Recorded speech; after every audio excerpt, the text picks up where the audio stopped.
오늘 여러분과 함께 나눌 말씀 창세기 22장 11절에서 14절입니다. 찾으셨으면 함께 읽어보겠습니다. 여호와의 사자가 하늘에서부터 그를 불러 이르시되 아브라함아 아브라함아 하시는지라.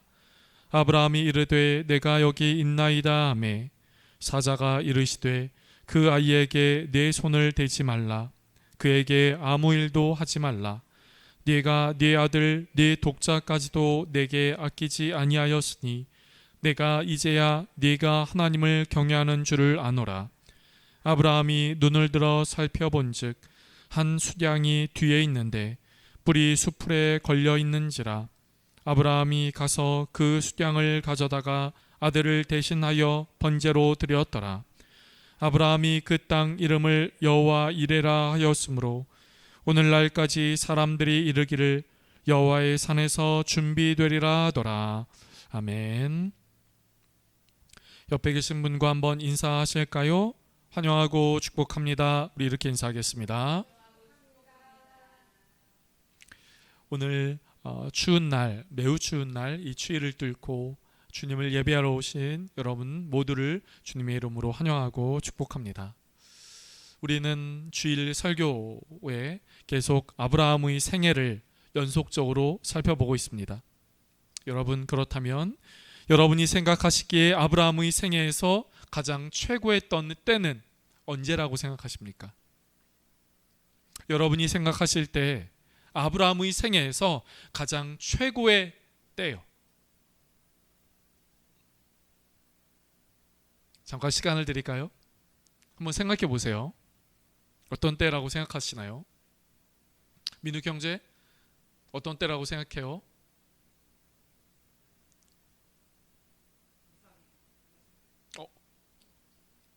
아브라함의 생애에서 이삭이 생겼을 때. 또 여러분은 어떻게 생각하세요? 내가 너를 지명하여 부르기 전에 대답을 한번 하시면 좋겠습니다. 네. 어떻게 생각하세요? 우리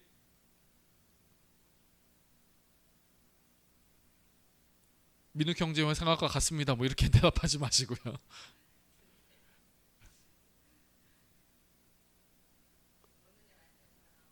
네. 아, 네.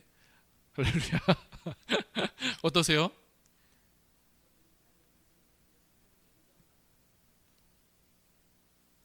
네. 아브라함의 생애에서 최고라고 말을 할 수 있는 때는 여러 번 있었지요. 아브라함이 그의 나이 75세 때 하나님이 아브라함에게 나타나셨을 때, 그 어떤 사람이 아니라 아브라함에게요. 그리고 아브라함에게 나타나셔서 자식이 없던 아브라함에게 너를 통하여 민족이 날 거라고 그렇게 말씀하셨을 때 아브라함에게 얼마나 최고의 순간이었겠습니까? 아브라함이 또 어느 날 하나님이 나타나셔서 아브라함과 언약을 맺으세요. 그때도 아브라함에게 얼마나 최고의 순간이었겠습니까? 아브라함이 하나님께서 하나님의 뜻을 나의 벗 아브라함에게 어찌 숨기겠느냐라고 말씀하시며 소돔을 향하여 멸망의 계획을 아브라함에게 알려주신 때요, 내 뜻을 어떻게 아브라함에게 숨기겠느냐? 이토록 또 엄청난 찬사가 어디 있겠습니까? 그때도 아브라함에게 참 최고의 순간이 될 수 있을 거라고 생각해요. 또 우리 민욱 형제가 얘기한 것처럼 그토록 기다리고 그토록 소망하던 아들 이삭이 태어날 때, 그때도 역시 아브라함의 생애의 최고의 순간이었을 겁니다. 그런데 저는 오늘 아브라함의 생애에서 가장 최고의 순간을 꼽으라면 언제냐? 저는 개인적으로, 저의 생각으로는 개인적으로 하나님께서 아브라함에게 너의 아들을 하나님께 바쳐라, 그리고 하나님께 바치는 그 아브라함의 생의 그때의 모습이 가장 최고의 순간, 아브라함의 생애 최고의 순간이라고 생각합니다. 우리가 지난주 함께 살펴봤죠. 조금 전 우리가 얘기를 나눈 것처럼 지난주 아브라함은 그의 아들 이삭을 얻게 됩니다. 얼마나 바라던 아들입니까? 그토록 얼마나 열망하던 아들입니까? 그 아들이 아브라함과 사라에게 태어난 거예요. 사라가 이 이삭이 태어난 것을 보고 얼마나 기뻤던지, 내가 아들을 낳을 거라고 누가 생각했겠느냐. 그런데 이 소식을 듣는 모든 사람마다 놀라고 다 나와 함께 기뻐할 거다. 사라는 이렇게까지 하나님을 향하여, 사람들을 향하여, 우리를 향하여 고백을 하였지요. 듣는 자가 다 나와 함께 웃으리로다. 그런데 그 이후 아브라함의 생애에서 아주 위험한 순간이라고 할까요? 당황스러운 순간이라고 할까요? 그런 순간이 바로 오늘 본문입니다. 그것은 말씀드린 것처럼 하나님께서 아브라함에게 나타나셔서 너의 아들, 너의 독자 이삭을 나에게 바치라 라고 하는 그런 말씀이 임한 것이죠.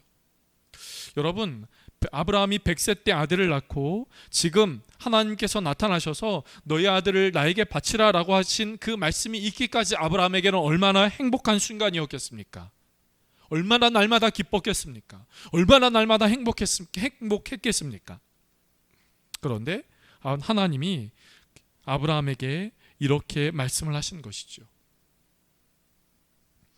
성경은 그러나 아브라함이 이런 하나님의 말씀을 듣고 두려워하거나 황당해하거나 그리고 이런 하나님의 말씀에 대하여 불평을 갖거나 그런 모습을 갖지 않았음을 이야기를 합니다. 아브라함은 하나님의 말씀을 들은 그 다음 날 아침, 이른 아침 하나님께서 지정하신 곳을 향하여 자신의 아들 이삭을 제물로 바치기 위한 그 길을 떠나게 되지요. 그런데 그리고 나서 3일 길로 한 산에 도착합니다. 그리고 그곳에서 그의 아들 이삭을 하나님 앞에 제물로 바치려고 해요. 그런데 바로 그 순간, 바로 그때 하나님께서 아브라함에게 말씀하시는 겁니다. 오늘 본문의 11절 말씀을 보실까요? 오늘 본문의 11절 말씀 같이 읽어보겠습니다. 여호와의 사자가 하늘에서부터 그를 불러 이르시되 아브라함아 아브라함아 하시는지라. 아브라함이 이르되 내가 여기 있나이다 아멘. 여러분, 우리는 지금 이 11절 말씀을 차분하게 읽었죠. 그런데 아브라함이 자신의 아들 이삭을 번제로 잡으려고 하는 그 순간, 칼을 들어서 내리치려고 하는 그 순간 하신 말씀이 11절이에요. 여호와의 사자가 말합니다. 아브라함아 아브라함아. 저의 목소리처럼 아브라함아 아브라함아 이렇게 말씀하셨을 것 같지 않아요. 상상력을 발휘하면요. 아브라함아 아브라함아, 아마 이렇게 말씀하시지 않았을까요? 아브라함이 거침없이 칼을 내리치려고 하니 하나님께서도, 여호와의 천사도, 하나님의 사자도 아브라함아 라고 말씀하신 것이 아니라 아브라함아 아브라함아 다급하게 이렇게 말씀을 하신 것이죠. 이렇게 아브라함을 향하여 부르시고 말씀하십니다. 그 손 멈춰라. 네가 나에게 행한 그 모든 행동을 보니 네가 이제 나를 경외하는 줄 아노라. 그리고 나서 아브라함이 그때 눈을 들어본즉 한 숫 양이 보이게 된 것이죠. 오늘 본문의 13절 말씀 보실까요? 이렇게 말합니다. 아브라함이 눈을 들어 살펴본즉 한 숫 양이 뒤에 있는데 뿔이 숫풀에 걸려 있는지라. 아브라함이 가서 그 숫 양을 가져다가 아들을 대신하여 번제로 드렸더라. 하나님께서 그 아들 이삭을 제물로 바치라 라고 말씀하셨고, 아브라함은 그 말씀에 순종하여서 그렇게 길을 떠나 아들 이삭을 바치려고 하던 그 찰나의 순간, 하나님은 다시금 아브라함에게 아브라함아 이제 멈춰라. 내가 이와 같은 너의 행동을 보니 네가 나를 경외하는 줄 내가 알았다. 그리고 아브라함이 눈을 들어 본즉 하나님께 제사 드릴 한 숫 양이 보이게 된 것이죠. 여러분, 하나의 큰 사건, 하나의 어떤 그런 사건, 하나님은 왜 아브라함에게 이와 같은 일을 하신 것일까요? 우리가 그냥 평범하게 한번 생각을 해볼까요? 너의 아들 이삭을 바쳐. 하나님이 아브라함에게 말씀하세요. 아브라함은 그 말씀에 순종하여 그 아들을 죽이려고 했습니다. 근데 하나님이 잠깐 알고 봤더니 내가 너 그냥 잘하는지 한번 해보려고 한 거야. 내 말에 순종하는지 한번 알아보려고 한 거야. 하나님은 이렇게 말씀을 하세요. 오늘 본문은 아니지만 창세기 22장 1절 말씀을 한번 보실까요? 창세기 22장 1절 말씀 같이 한번 읽어보겠습니다. 시작. 그 일 후에 하나님이 아브라함을 시험하시려고 그를 부르시되 아브라함아 하시니 그가 이르되 내가 여기 있나이다. 여러분, 하나님이 아브라함에게 왜 이렇게 하셨다고요? 시험이에요. 하나님이 아브라함을 시험하시고자 너의 아들, 너의 독자 이삭을 나에게 바치는지 한번 알아보려고 했어. 시험해 보려고 했어. 하나님이 이렇게 말씀하시는 거죠. 여러분, 이 말씀이 여러분에게 어떻게 들리세요? 갑자기 무슨 시험입니까? 그리고 그 시험은 무엇을 위한 시험일까요? 이 시험의 목적이 하나님일까요?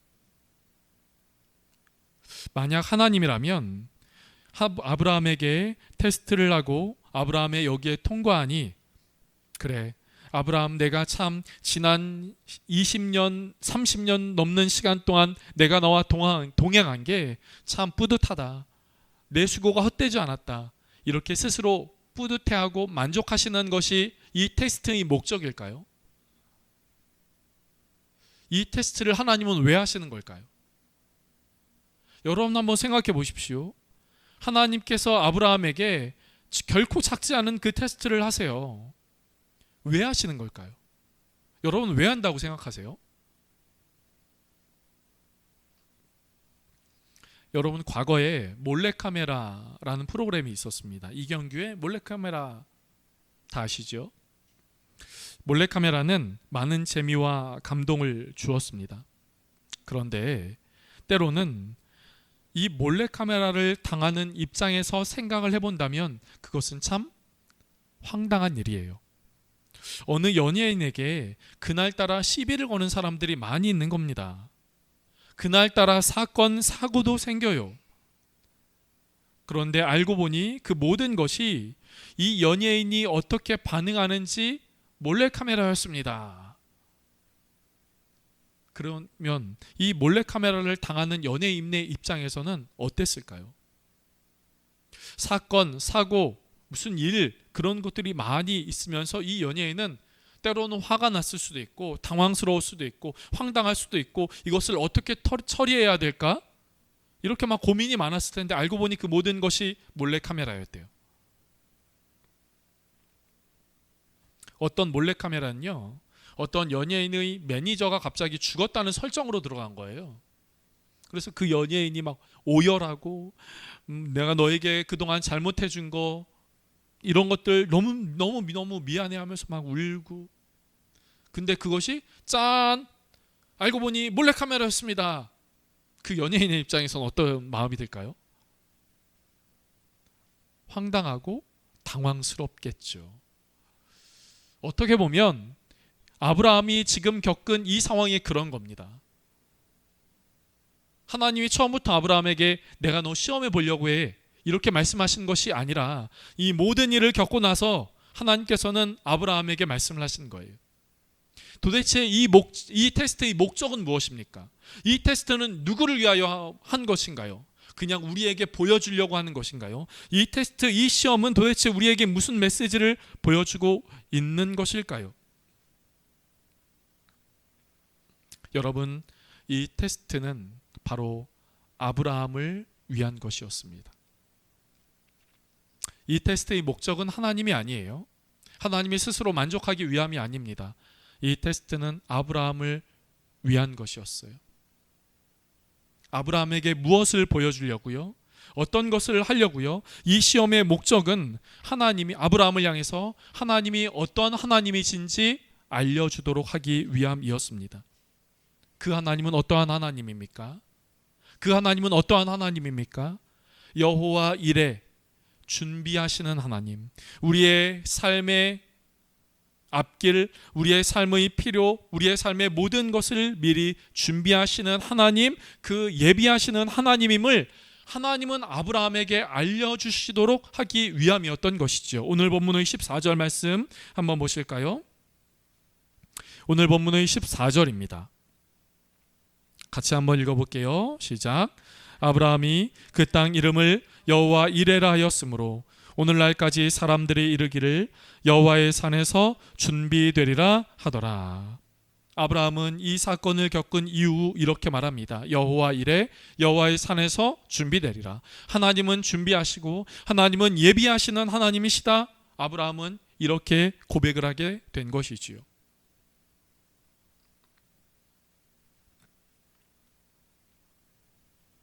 아브라함에게는 하나님은 이렇게 말씀하시는 겁니다. 나는 너의 필요, 너에게 있는 모든 것을 준비한, 예비하고 있는 하나님이야. 하나님은 아브라함에게 이렇게 말씀을 하시는 거죠. 그리고 그 말씀을 통하여 우리는 알게 됩니다. 어떤 것을요? 아브라함의 삶에 아브라함이 하나님을 향하여 여호와 이레라고 고백했던 것처럼 하나님은 내 삶에 여호와 이레의 하나님이다 라고 하는 말씀을 우리에게 보여주고 있는 겁니다. 저는 여러분에게 이렇게 말씀을 드리고 싶습니다. 사랑하는 성도 여러분, 하나님께서 아브라함에게 시험하시고 아브라함이 하나님을 향하여 했던 그 여호와 이레의 고백이 저와 여러분의 삶 가운데도 있기를 간절하게 바랍니다. 여호와 이레, 하나님이 우리를 위하여 준비해 놓으셨다. 어떤 사람들은요, 이 사건을 보면서 하나님이 아들을 바치라고 했다고 너무 잔인한 하나님이네. 그 결과가 그렇게 실제로 아들을 죽이지 않았어도 어떻게 하나님이 그렇게 하실 수 있어? 무엇보다 하나님께서 아브라함에게 말씀하신 제물의 종류가 번제, 즉 불에 태워서 드리는 제사이니까 아들을 불에 태워서 하나님께 제사를 드리라고 하나님은 이렇게 아브라함에게 말씀하셨다고? 너무 잔인한 하나님이네. 그러나 여러분, 오늘 본문은 하나님께서 아브라함에게 하신 그 말씀을 통하여 그것이 아브라함의 마음에 하나님께서 하나의 메시지를 준 것이죠. 그것은 여러분, 아브라함의 삶에서 이삭을 누가 주셨습니까? 하나님이 주셨죠. 그것을 하나님 앞에 드리고자 할 때 하나님은 그것보다 더 좋은 것을 더해주시는 드리고자 할 때 하나님께서는 그것보다 더 복된 것을 예비하고 계시는 하나님이라고 하는 것을 우리에게 보여주는 것이죠.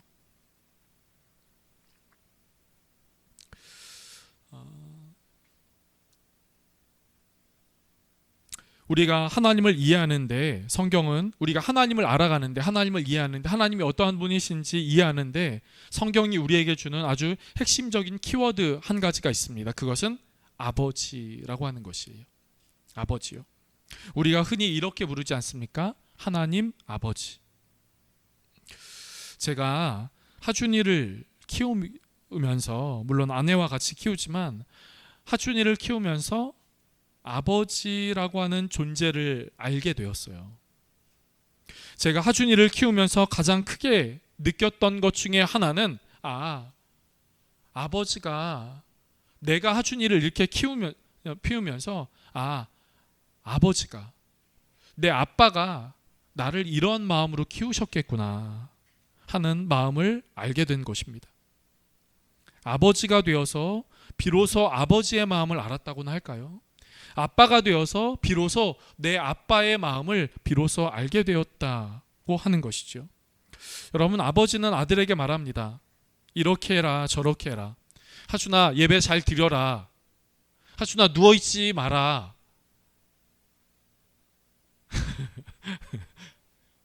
엄마가 눕혔어요. 아버지는 아들에게 이야기합니다. 이 길로 가라. 이렇게 해. 이 길로 가면 안 돼. 이렇게 하면 안 돼. 이렇게 해야 돼. 밥 먹을 때 이거 먹어야 돼. 놀 때 이렇게 놀아야 돼. 공부할 때 이렇게 해야 돼. 아버지는 아들을 향하여 시시때때로 아니면 쉼 없이 그렇게 아버지는 아들에게 이야기를 하지요. 때로는 이렇게 말하는 것이 지나쳐 간섭이 될 때도 있고 아빠의 모습이 부족하여서 아들에게 상처를 줄 때도 있습니다. 하나님 아버지 역시 우리에게 그렇다는 것이에요. 하나님 아버지 역시 우리에게 말씀하십니다. 이 길로 가, 이렇게 해, 이건 이거야, 이런 선택을 해.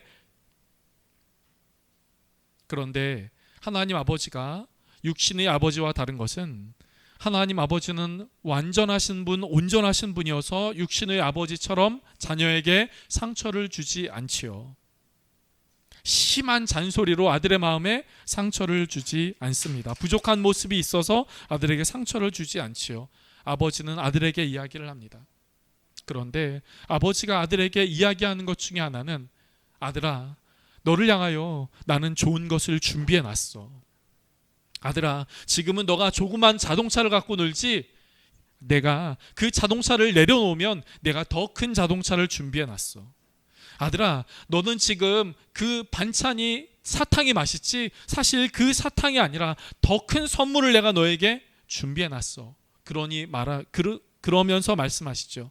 그러니 그 작은 자동차는 좀 내려놔. 그러니 그 사탕은 내려놔. 그 길로 가고자 하는 너의 마음은 좀 내려놔. 왜요? 내가 너를 향하여 좋은 것을 준비해 놨거든. 내가 너를 위하여 좋은 것을 예비해 놨거든. 내가 너에게 좋은 선물을 갖고 있거든. 그러니 너는 너의 쥐고 있는 그 모든 너가 쥐고 있는 것들을 내려놓고 내 선물을 받을 준비를 하렴. 바로 아브라함을 향한 하나님 아버지의 마음도 이런 것이 아니었을까요? 그래서 그런지 오늘 본문은 아브라함이 하나님의 말씀에 순종했고 하나님이 아브라함에게 여호와 이레를 보여주셨고 아브라함이 그 여호와 이레를 고백했다라는 것으로 오늘 본문의 문단은 마치고 있지 않습니다.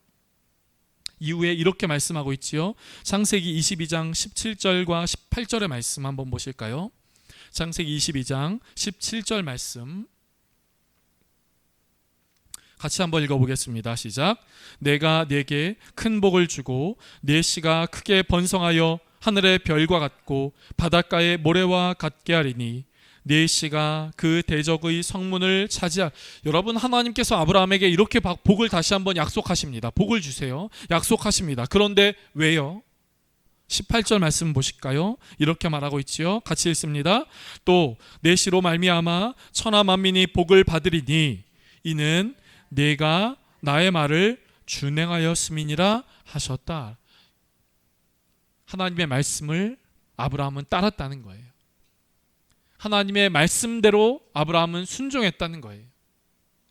하나님의 말씀대로 너의 손에서 쥐고 있는 그 이삭을 내 앞에 드렸다는 거예요. 그 자동차를 쥐고 있는 그 손을 내려놓으니 하나님이 더 큰 선물을 준비하고 계셨다. 네가 나의 말을 준행했지.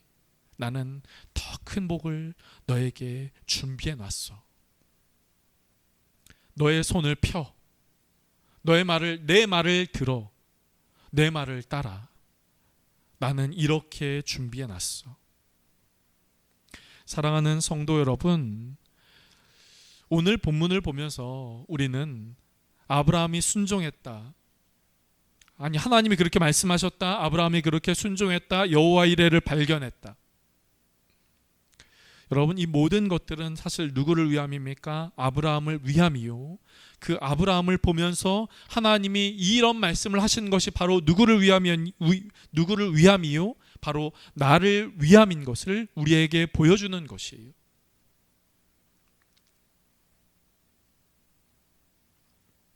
그렇다면 여러분, 저와 여러분이 오늘 이 고백을 할 수 있기를 원합니다. 하나님이 내 삶을 위하여 좋은 것을 준비해 두셨어. 그러니 때로는 내 손에 쥐고 있는 그것을 내려놓을 수 있어야 해. 내가 가지고 있는 것을 내려놓을 수 있어야 해. 하나님께서 나에게 주신 그 손에 쥐고 있는 것, 내 품에 품고 있는 것, 그걸 역시 하나님께서 나에게 주신 겁니다. 그런데 우리는 그 내 손에 쥐고 있는 것, 내 마음에 품고 있는 그것만을 봅니다. 그것을 주신 하나님을 보지 못하고 내가 품고 있는 그것을 보지요. 그래서 하나님이 더 크게 준비해 놓으신 그것을 보지 못해요. 바로 내 것만 보고 있기 때문에요. 내가 쥐고 있는 것만 보고 있기 때문에요. 그러나 하나님은 네가 이상만 보고 있는 것이 아니라 이삭이 아닌 그 이상 너를 위하여 준비하고 있는 또 다른 것을 나는 너를 위하여 준비해 놓고 있어. 하나님은 아브라함에게 이렇게 말씀하고 있는 것입니다. 성경은 우리에게 말합니다. 아버지는 자녀를 위하여 준비해 놓고 있다고요. 아버지는 자녀에게 모든 것이 있어야 할 줄 알고 이 모든 것들을 너에게 주려고 준비하고 있다라고 하는 것을 우리에게 보여주고 있는 것이지요. 마태복음 6장 32절의 말씀은 그래서 우리에게 이렇게 말씀합니다. 같이 읽어볼까요? 시작. 너희 하늘 아버지께서 이 모든 것이 너희에게 있어야 할 줄을 아시느니라. 사랑하는 성도 여러분, 우리는 지난 믿음으로 아브라함의 생애의 5번의 삶의 순간들을 살펴보았습니다. 오늘 그 아브라함의 최고의 순간, 그것은 하나님께서 나에게 주셨지만 하나님께서 나에게 주신 그것을 내가 붙잡고 내 품에만 안고 그것만 바라본 채 살아가는 삶이 될 것이 아니라, 하나님이 나에게 주셨지만 그것을 주신 분이 하나님이시요 그 하나님은 아버지가 되셔서 우리를 위하여 더 좋은 것을 준비하고 계시는 하나님 아버지이심을 저와 여러분이 기억할 수 있기를 간절하게 바랍니다. 그래서 하나님이 어떠한 분이시라고요? 여호와 이레의 하나님, 그 하나님을 고백하는 저와 여러분 우리 모두가 될 수 있기를 간절하게 바랍니다. 기도하겠습니다. 하나님, 오늘 아브라함의 삶에 여호와 이레를 고백하고 있는 것을 살펴봅니다. 하나님께서 이삭을 주셨는데 혹시나 아브라함이 그 이삭으로 인하여 기뻐하고 즐거워하지만 그 이삭만으로 기뻐하고 즐거워하며 그것을 바라보는 생애로 그치는 것이 아니라, 하나님은 그것보다 더 좋은 것, 하나님 그것보다 더 큰 것, 하나님은 그것보다 더 복된 것을 주실 수 있는 분임을 아브라함에게 알려주시는 오늘 본문의 말씀을 살펴보았습니다. 하나님, 우리의 삶에도 하나님을 향하여 여호와 이레의 하나님을 고백하며 살아갈 수 있게 하여 주시옵소서. 하나님은 아버지가 되셔서 아버지는 자녀를 위하여 더 좋은 것을 항상 준비하고 계심을 우리가 믿고 고백하게 하여 주시옵소서. 그래서 그런 고백으로 살아가며 그 하나님을 기대하고 그 하나님을 소망하며 그렇게 나아가는 우리 모두의 삶 되게 하여 주시옵소서. 그래서 이 땅 가운데 하나님께 붙들려 더 복되고 더 풍성한 삶을 살아가는 은혜가 우리 모두의 삶 가운데 있게 하여 주시옵소서. 감사하고 예수님의 이름으로 기도드립니다. 아멘.